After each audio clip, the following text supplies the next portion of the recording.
진주가 민준을 이용하고 있었어요. 그것도 단순한 이용이 아니라 민준이 자신을 의심한다는 걸 알면서도 그 의심 자체를 무기로 삼아서요.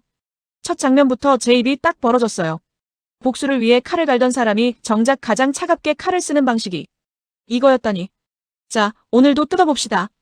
붉은 진주 시작합니다. 이번 화는 민준의 추적에서 시작돼요.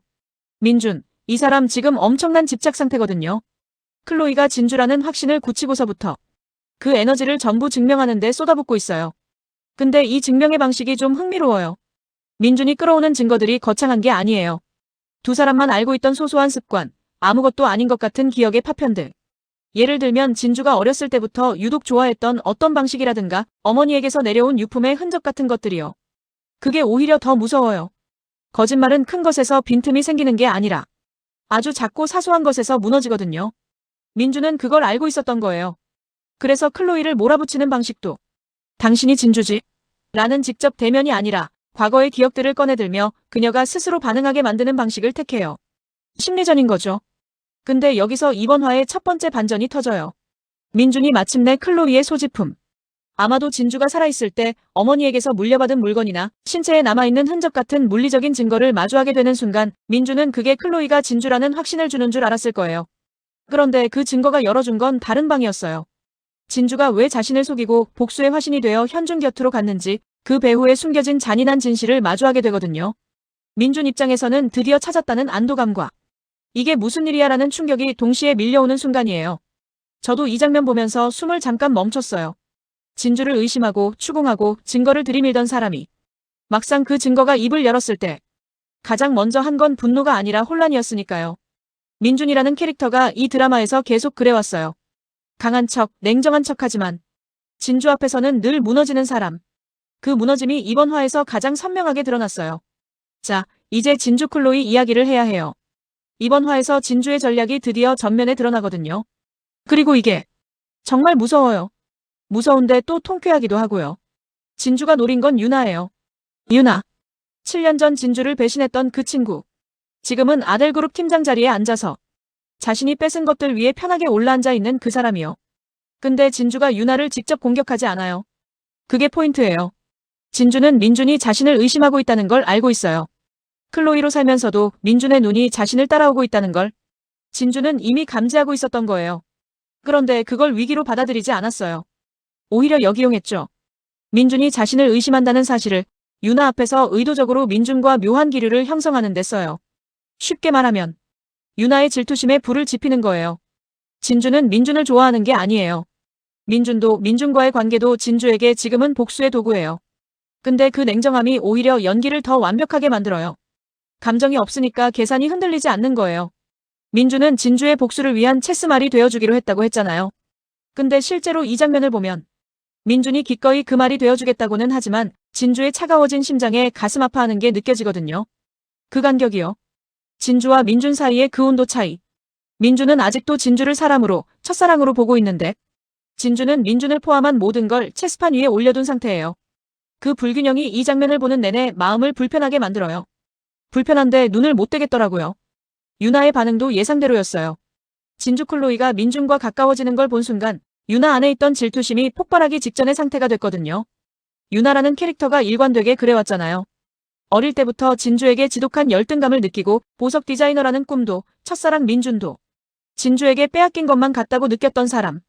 그리고 결국 박태호의 은밀한 제안에 넘어가 진주를 배신했고 진주의 모든 것을 가로챘던 사람. 그 유나가 지금 또 같은 패턴으로 반응하고 있어요. 진주는 그걸 알고 있었던 거예요. 유나가 어떻게 반응할지를. 그래서 이 전략을 짠 거고요. 여러분은 어떻게 생각하세요? 진주가 민준을 도구로 쓰는 이 방식, 복수를 위해서라면 정당한 걸까요? 아니면 민준에 대한 또 다른 배신일까요? 저는 보면서 계속 이 질문이 맴돌았어요. 이번 화에서 현준도 빼놓을 수 없어요. 현준은 지금 클로이에 대한 사랑이 깊어질수록 민준에 대한 적개심도 같이 커지고 있어요. 이 두 감정이 정비례하는 게 현준이라는 캐릭터의 비극이에요. 정란이 데려온 사기꾼의 정체가 탄로나면서 정란을 더욱 불신하게 되고 오직 클로이만이 자신의 유일한 안식처라는 믿음이 더 단단하게 굳어버리거든요. 근데 그 믿음이 사실은 얼마나 모래 위에 세워진 성인지를 시청자는 알잖아요. 클로이가 진주이고 진주가 복수를 위해 현준 곁에 있다는 걸. 그러니까 현준이 클로이를 믿으면 믿을수록 나중에 받을 충격은 더 커질 수밖에 없는 거예요. 정란은 이번 화에서 꽤 적극적으로 움직여요. 궁지에 몰린 정란이 클로이의 과거를 캐내기 위해 유나와 손을 잡고 뒤조사를 시작하는 장면이 나오거든요. 이게 또 아이러니예요. 유나는 지금 진주 클로이에 대한 질투심이 극에 달해 있고 정란은 며느리 자리를 위협받을까봐 두려워하고 있고 그 두 사람이 같은 목적으로 손을 잡았어요. 근데 이 조합 생각보다 위험해요. 유나는 진주의 과거를 실제로 알고 있는 사람이거든요. 7년 전에 진주를 배신했던 장본인이니까요. 만약 유나가 뒤조사 과정에서 클로이와 진주의 연결고리를 건드리게 되면 유나 스스로가 자신의 배신을 폭로하는 꼴이 될 수도 있어요. 그 아이러니를 진주가 과연 계산했을까요? 아니면 이건 진주도 예상 못한 변수가 될까요? 다니의 활약도 이 파트에서 중요해요. 사기꾼의 정체를 밝혀내며 정란의 계획을 무너뜨린 다니는 이제 진주의 든든한 조력자로 완전히 자리를 잡았어요. 다니라는 캐릭터가 처음엔 단순히 진주를 돕는 역할처럼 보였는데 사실 다니도 자기 몫의 복수를 갈고 있는 사람이잖아요. 쌍둥이 언니 김명희의 이름으로 살면서 언니의 죽음을 눈앞에서 목격한 뒤 복수를 결심한 사람. 그 다니가 이번 화에서 보여주는 냉정함은 단순한 충성심이 아니라 자신만의 목적의식에서 나오는 거예요. 진주와 다니, 이 두 사람의 복수가 얼마나 세밀하게 맞물려 있는지가 이번 화에서 더 선명해졌어요. 자, 이번 화의 하이라이트 중 하나예요. 진주의 압박이 계속되자 유나가 결국 스스로 무너지기 직전까지 가요. 극도의 불안감을 느낀 유나가 해서는 안 될 위험한 선택을 감행하거든요. 서류 조작이든 신변 위협이든 정확히 어떤 방식인지는 이번 화의 가장 큰 서스펜스 포인트인데요. 중요한 건 유나가 벼랑 끝에서 발을 뗐다는 거예요. 진주의 전략이 맞아떨어지고 있는 거예요.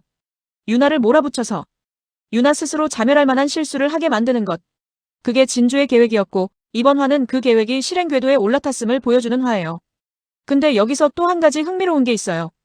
유나가 파국으로 치닫는 선택을 하는 순간 그 선택을 가장 가까이에서 지켜보는 사람이 민준이에요. 민준은 진주의 복수를 돕기 위해 그 자리에 있었는데 막상 눈앞에서 유나가 무너지는 걸 보면서 어떤 감정을 느꼈을까요? 통쾌함? 아니면 뭔가 마음 한편이 불편함? 저는 민준이 진주를 위해 기꺼이 체스말이 되어주겠다고 했지만 그 과정에서 진주의 차가워진 심장 때문에 계속 가슴 아파하고 있다는 게 이번 화 내내 보였어요. 민준의 표정, 눈빛 하나하나에서 나는 진주의 도구가 되어도 괜찮아가 아니라 이 사람이 왜 이렇게까지 됐을까라는 슬픔이 묻어났거든요. 여러분은 어떻게 보셨어요? 민준이 진주 곁에 있는 이유가 순수한 복수 동참인지 아니면 여전히 남아있는 감정 때문인지 이게 앞으로 어떻게 터질지 정말 궁금하지 않으세요? 여기서 잠깐 아직 구독 안 하셨다면 지금 눌러주세요. 다음 화 리뷰도 바로 받아보실 수 있어요. 이번 화에서 개인적으로 가장 인상 깊었던 건 각자의 고독이에요. 이 드라마 등장인물들 다 외로운 사람들이거든요. 진주 클로이는 복수라는 목표가 삶의 전부가 된 사람이에요. 순수했던 백진주는 죽었고 클로이 리라는 캐릭터로 살고 있지만 그 클로이 안에도 진짜 진주는 없어요. 복수를 위한 진주만 있을 뿐이에요. 이번 화에서 그 공허함이 잠깐 균열처럼 비치는 순간이 있어요. 민준이 과거의 기억을 꺼냈을 때 클로이의 가면 아래에서 뭔가 흔들리는 게 보이거든요. 그게 진주가 아직 완전히 죽지 않았다는 신호인지 아니면 복수를 향한 의지가 더 강해지는 순간인지 그 해석이 갈릴 것 같아요. 민준은 진주를 잃고 삶의 의미마저 잃었던 사람이에요. 성인이 된 후 후계 경쟁의 압박 속에서 유일한 행복이었던 진주를 떠나보내야 했던 사람. 그 민준이 다시 진주를 발견했을 때 기쁨보다 먼저 온 게 혼란이었어요. 왜냐면 돌아온 진주가 자신이 기억하는 진주가 아니었으니까요. 민준이 이 드라마에서 가장 비극적인 이유가 여기 있어요. 사랑하는 사람은 살아 돌아왔는데 그 사람은 이미 자신이 알던 사람이 아닌 거예요. 현주는 어쩌면 이 드라마에서 가장 가여운 캐릭터일 수도 있어요. 냉혹한 야심가처럼 보이지만 그의 집착의 근저에는 사랑받지 못했던 어린 시절의 상처가 있어요. 클로이에게 매달리는 것도 민준에게 적개심을 품는 것도 다 그 상처에서 나오는 거예요. 근데 클로이가 진주라는 걸 알게 되는 순간 현주는 어떻게 될까요? 정란은 욕망 하나로 버텨온 사람이에요. 바닥에서 시작해서 대기업의 안주인까지 올라온 그녀의 이야기는 어떤 면에서는 처절한 생존기이기도 해요. 근데 그 생존의 방식이 너무 많은 것들을 짓밟았고 이제 그 대가가 돌아오고 있는 거예요. 이번 화에서 정란이 궁지에 몰릴수록 그녀가 왜 이렇게까지 됐는지가 더 입체적으로 보여요. 악당이지만 완전히 납득이 안 되는 악당은 아니에요. 그게 이 드라마 인물 설정의 매력인 것 같아요. 이번 화에서 서브 캐릭터들도 빼놓을 수 없어요. 윤정이요. 다니의 친구이자 비서인 윤정은 이 드라마의 숨통 같은 존재예요. 무겁고 긴장된 서사 속에서 유일하게 웃게 만드는 캐릭터거든요. 이번 화에서도 제임스 우진의 패션과 능청에 자꾸만 시선이 가는 윤정이. 절대 내 스타일 아니야. 라고 선을 긋는데 아무리 봐도 그게 진심이 아닌 게 화면에서 다 보여요. 웃음. 근데 윤정이 단순한 코믹 릴리프에 그치지 않는 게 다니가 유일하게 속 얘기를 털어놓는 친구라는 점이에요. 복수의 여정 중에 다니가 흔들릴 때 곁에 있어주는 사람이 윤정이거든요. 우진은 누나 윤정의 걱정에도 불구하고 제임스로서 화려한 패션과 능청으로 등장하는데 이번 화에서는 다니를 경계하는 포지션이 더 선명해졌어요. 누가 걱정에 겨울 때도 제임스를 조심하는 건 우진인데 그 경계심의 이면에 뭔가 더 있는 게 아닐까 하는 느낌이 들거든요. 한 선생은 드러나지 않는 곳에서 다니를 돕는 베일에 쌓인 여인이에요. 이번 화에서 한 선생의 정보력이 다시 한번 빛을 발하는데 이 캐릭터가 단순한 정보원이 아니라 다니의 사연을 꿰뚫어보고 손을 내밀고 있다는 게 느껴졌어요. 3대째 이어오는 한복 디자이너라는 배경과 정잭의 비밀이 모이는 이화체의 주인이라는 설정. 앞으로 이 캐릭터가 얼마나 더 큰 역할을 할지 기대가 돼요. 자, 이건 제 개인적인 예측인데요. 이번 화에서 쌓인 복선들을 보면 다음 화에서 두 가지 방향 중 하나로 갈 것 같아요. 민준이 진주임을 확신하는 증거를 손에 쥔 상태에서 이걸 현준에게 알릴 것인지 아닌지를 결정해야 하는 순간이 와요. 근데 제 예측은 민준이 차마 말을 못할 것 같아요. 이유요?